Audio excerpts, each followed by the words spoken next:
Israel সহ বিভিন্ন দেশ থেকে বিপুল অর্থ ব্যয়ে বিগত শাসকের কেনা আড়িপাতা যন্ত্রে রাষ্ট্রীয় ব্যয় এবং বেআইনি ব্যবহারে কিভাবে জন অধিকার ক্ষুণ্ণ হয়েছে সে বিষয়ে তদন্ত করছে সরকার। সকালে প্রধান উপদেষ্টা ডক্টর মোহাম্মদ ইউনূসের সভাপতিত্বে তার তেজগাঁও কার্যালয়ে উপদেষ্টা পরিষদের সভায় এ ব্যাপারে একটি কমিটিও করা হয়।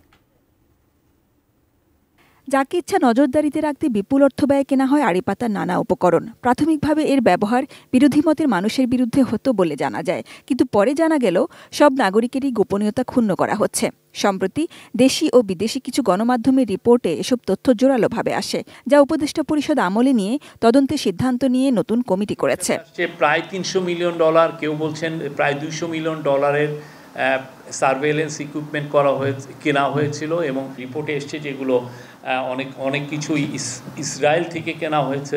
একটা কমিটি করে দেওয়া হয়েছে যে এটাকে ইনভেস্টিগেট করার জন্য ফয়েজ তায়েব আহমেদ উনি এটার নেতৃত্ব দিবেন। স্বাস্থ্যকর অল টাইম ফ্যামিলি কেক, সব সময় all time healthy life. July অভ্যুত্থানে পুলিশের ব্যবহৃত মারণাস্ত্র সম্পর্কেও জানতে চায় সরকার। কিভাবে এই মারণাস্ত্র প্রকিউরমেন্ট করা হয় এবং কিভাবে এটা ইউজ হয়। বিকেলে ফরেন সার্ভিস একাডেমিতে প্রধান উপদেষ্টার প্রেস উইং আয়োজিত সংবাদ সম্মেলনে প্রেস সচিব শফিকুল আলম বলেন, এই সরকার আইনের বাইরে কিছু করছে না। উপদেষ্টা পরিষদের এই সভায় বেশিরভাগ আলোচনা ছিল সংস্কার কমিশনগুলোর দেয়া আশু করণীয় সুপারিশগুলো নিয়ে। এ ধরনের সুপারিশ দ্রুত বাস্তবায়নের নির্দেশ দিয়েছে পরিষদ।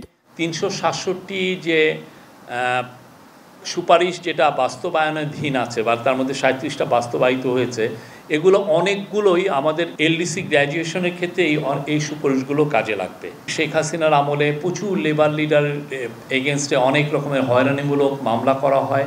ক্যাবিনেটে জানানো হয় যে 90% cases against labour leader already withdraw করা হয়েছে। এছাড়া প্রধান উপদেষ্টার মালয়েশিয়া সফরের ব্যাপারে প্রেস সচিব জানান, এ সফর দুই দেশের পারস্পরিক সম্পর্ককে অন্যরকম এক উচ্চতায় নিয়েছে। দুই দেশ প্রতিরক্ষা খাতে নিবিড় সহযোগিতা বিনিময়ের সিদ্ধান্ত নিয়েছে। এছাড়া বিনিয়োগ, রোহিঙ্গা প্রত্যাবাসন, আসিয়ানের সদস্য পদ সহ বেশ কিছু বিষয়ে আলোচনায় অগ্রগতি এনেছে বলে জানান তিনি।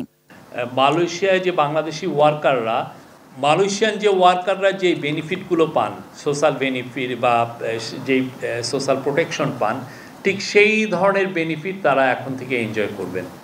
আর একটা হচ্ছে যে মালয়েশিয়া অনেকে যারা যান তাদের অনেকে ইংলিশের বিষয়ে, ইংলিশ ভাষায় দুর্বলতা আছে, বাংলা ভাষায় যাতে কমপ্লেন লঞ্চ করতে পারেন তারা এটা ওপেন করছে। যারা আনডকুমেন্টেড এবং ইরেগুলার মালয়েশিয়ায় যে বাংলাদেশি ওয়ার্কাররা আছে, ইরেগুলার মাইগ্রেন্টদেরকে যাতে রেগুলারাইজ করা হয়।